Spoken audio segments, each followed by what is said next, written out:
हरे कृष्णा प्रिय दर्शकों, स्वागत है आपका। आज मैं उपस्थित हूँ आपकी कर्क राशि के लिए सितंबर के महीने में होने वाले बदलाव का विस्तृत विवरण लेकर के। आज के कार्यक्रम में मैं आपको बताऊंगा कि आपके करियर का हाल क्या रहेगा, आय व्यय की स्थिति कैसी रहेगी, प्रेम संबंध और वैवाहिक जीवन में क्या बदलाव आ सकते हैं, क्या समस्याएं होंगी और क्या आनंद आएगा, इष्ट मित्र बंधु बांधवों का सहयोग कैसा मिलेगा, भाग्य का साथ कितना मिलेगा, आपके लिए लकी रंग और लकी नंबर क्या होंगे, लकी दिशा और लकी दिन क्या होगा, इन सब का विस्तृत विवरण मैं बताऊंगा। दर्शकों, कर्क राशि के लिए यह सितंबर का महीना बहुत ही महत्वपूर्ण महीना है। बहुत ही विचार करने की बात है कि आपके राशि का, आपके लग्न का जो स्वामी ग्रह है चंद्रमा, वह ग्रहण से ग्रसित होने वाला है इस महीने में। 7 सितंबर को आपकी राशि के स्वामी ग्रह चंद्रमा पर ग्रहण लग रहा है और यह ग्रहण यद्यपि कुंभ राशि में लग रहा है, लेकिन कर्क राशि इससे बहुत ज़्यादा प्रभावित होने वाली है। तो इसके लिए मैं कार्यक्रम के अंत में एक बेहतर उपाय भी बताने वाला हूँ। साथ ही यदि सितंबर के महीने में आपका जन्म हुआ है या आपकी मैरिज एनिवर्सरी है तो यह वर्ष आपके लिए कैसा रहेगा, यह भी मैं आपको बताऊँगा। तो आइए कार्यक्रम की शुरुआत करते हैं।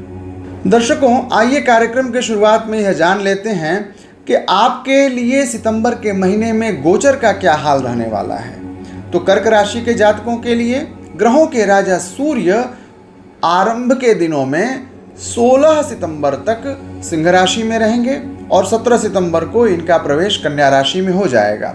चंद्रमा यद्यपि 2 से ढाई दिन ही रहते हैं एक राशि में, तो ये 12 से 13 बार अपना राशि परिवर्तन करेंगे ही। मंगल 13 सितंबर को कन्या से निकल करके तुला राशि में प्रवेश कर जाएंगे। बुध 15 सितंबर को सिंह से कन्या में आएंगे और बृहस्पति मिथुन राशि में अतिचारी हैं इन दिनों। अतिचारी का मतलब होता है सुपर स्पीड में चल रहे हैं बृहस्पति, और अतिचारी का फल क्या होगा कर्क के लिए यह मैं बताऊंगा।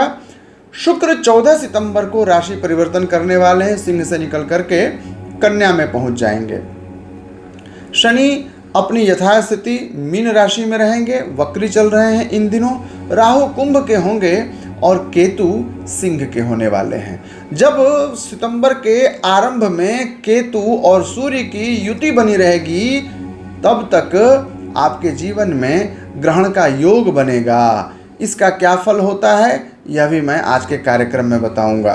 दर्शकों, ये तो रहा गोचर का हाल। आइए अब जान लेते हैं कि इस गोचर के आधार पर आपके लिए सितंबर महीने की कुंडली क्या कहती है।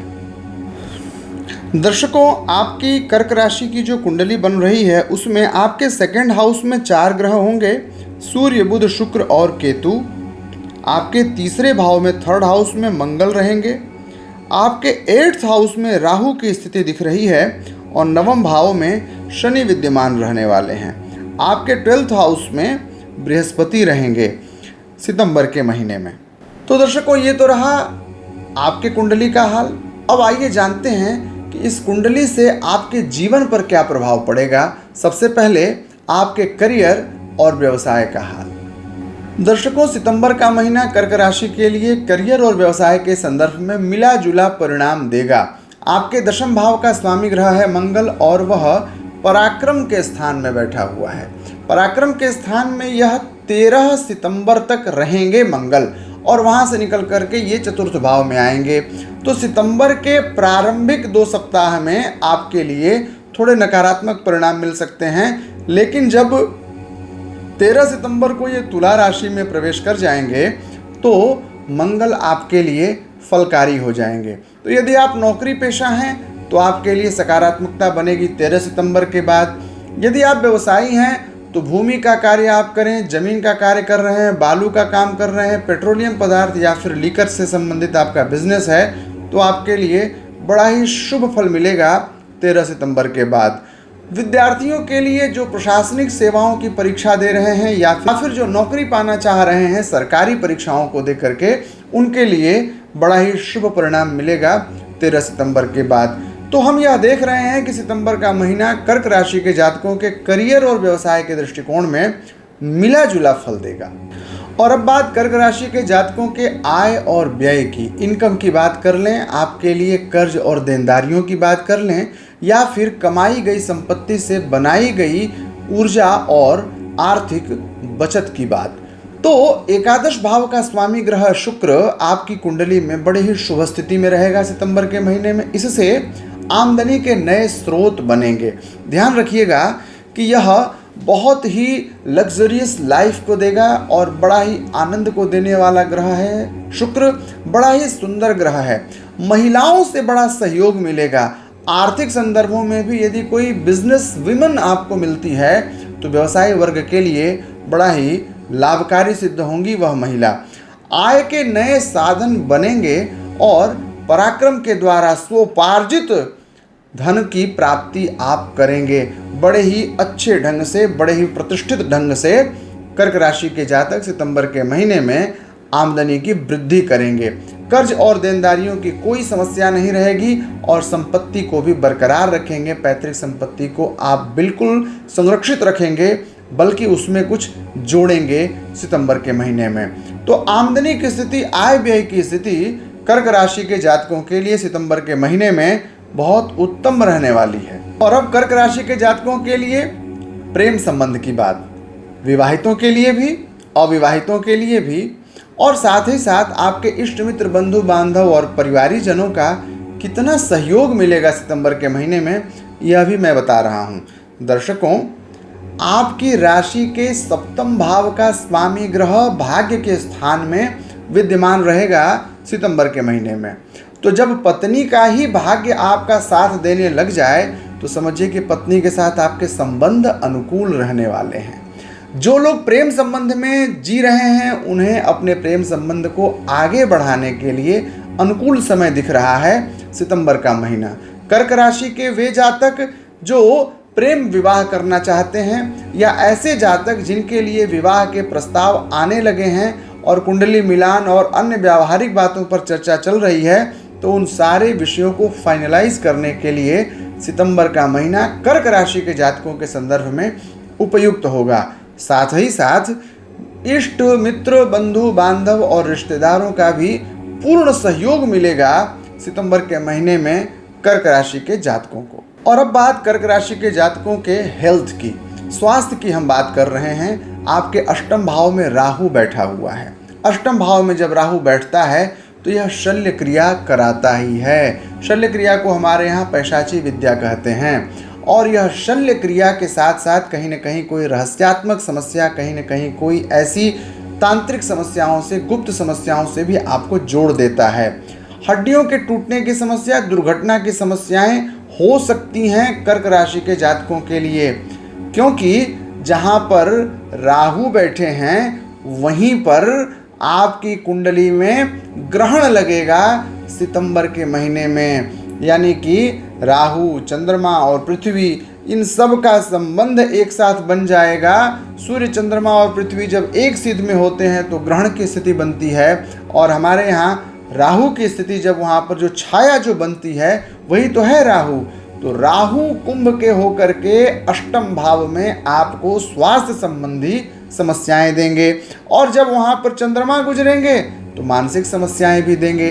तो स्वास्थ्य संबंधी समस्याओं पर नज़र डालने का, ध्यान रखने का महीना होगा कर्क राशि के लिए सितंबर का महीना। अब आप स्वास्थ्य को लेकर के चिंतित बिल्कुल नहीं होइए, क्योंकि कार्यक्रम के आखिर में मैं आपको इसका बहुत सुंदर उपाय भी बतलाने वाला हूँ। तो आइए अब आगे बढ़ते हैं, बात करते हैं आपके व्यक्तिगत विकास और आध्यात्मिक पहलू पर। पर्सनैलिटी डेवलपमेंट पर आप कितना समय देंगे इस महीने, भाग्य का कितना साथ मिलेगा, धार्मिक स्थिति कैसी रहेगी आपकी, आइए इस पर चर्चा करते हैं। आपके 9th हाउस में शनि विराजमान है, और जब शनि किसी भाव में बैठते हैं तो उस भाव के फल को बढ़ा देते हैं। तो भाग्य का पूर्ण सहयोग मिलेगा, पूर्ण फल मिलेगा कर्क राशि के जातकों को सितंबर के महीने में। साथ ही धार्मिक अभिरुचि भी बढ़ेगी, धर्म के प्रति आस्था होगी, और जब शनि के सहयोग से धर्म की आस्था होती है तो शक्ति की पूजा करता है व्यक्ति। तो आप देवी की आराधना करेंगे, आप ऐसे परंपराओं में भी जाएंगे जहाँ की गुरु दीक्षा हनुमान जी की दी जाती हो। तो आप ऐसे संदर्भों में शक्ति की आराधना सितंबर के महीने में अवश्य करेंगे। धार्मिक अभिरुचि आपकी बढ़ेगी और धार्मिक यात्राएं भी आप करेंगे, क्योंकि शनि यात्रा भी कराता है। तो भाग्य के स्थान में बैठा हुआ शनि भाग्य का पूरा सहयोग देगा, धर्म के प्रति रुचि बढ़ाएगा और धार्मिक यात्राएं भी कराएगा। यह पक्ष आपके पर्सनैलिटी डेवलपमेंट के लिए भी बड़ा ही अच्छा रहने वाला है। आप अपने लिए भी खूब समय निकालेंगे, शरीर सौष्ठव पर भी खूब ध्यान देंगे।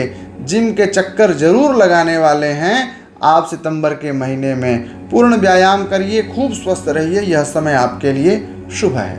दर्शकों, अब बात कर लेते हैं जिनका जन्म सितंबर के महीने में हुआ है या फिर जिनकी मैरिज एनिवर्सरी है।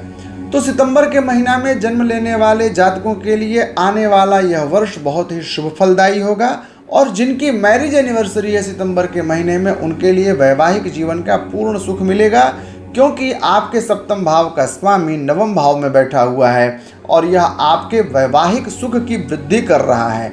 आपके स्वास्थ्य का स्वामी ग्रह, आपके लग्न का स्वामी ग्रह चंद्रमा है और यह सभी ग्रहों के साथ में संपृक्त होता हुआ भ्रमण करेगा। जब चंद्रमा आपका लग्नेश हो जाता है तो अनुकूलता आपकी बढ़ती है। तो यह वर्ष जिनका जन्म हुआ है इस महीने में, उनके लिए भी शुभ है और जिनकी शादी हुई है सितंबर के महीने में, उनके लिए भी शुभ है। आइए अब जान लेते हैं आपका लकी रंग, लकी नंबर कौन सा है, लकी दिन और लकी दिशा कौन सी है। कर्क राशि के जातकों के लिए लकी रंग होगा सफेद और लकी नंबर होगा 4। कर्काली मीने दिशि चोत्तरस्याम, यानी कि उत्तर की दिशा आपके लिए शुभ होने वाली है यदि आप किसी व्यवसाय के लिए या शिक्षा के लिए यात्रा करना चाहते हैं। आपके लिए लकी दिन होगा सोमवार और शुक्रवार का दिन।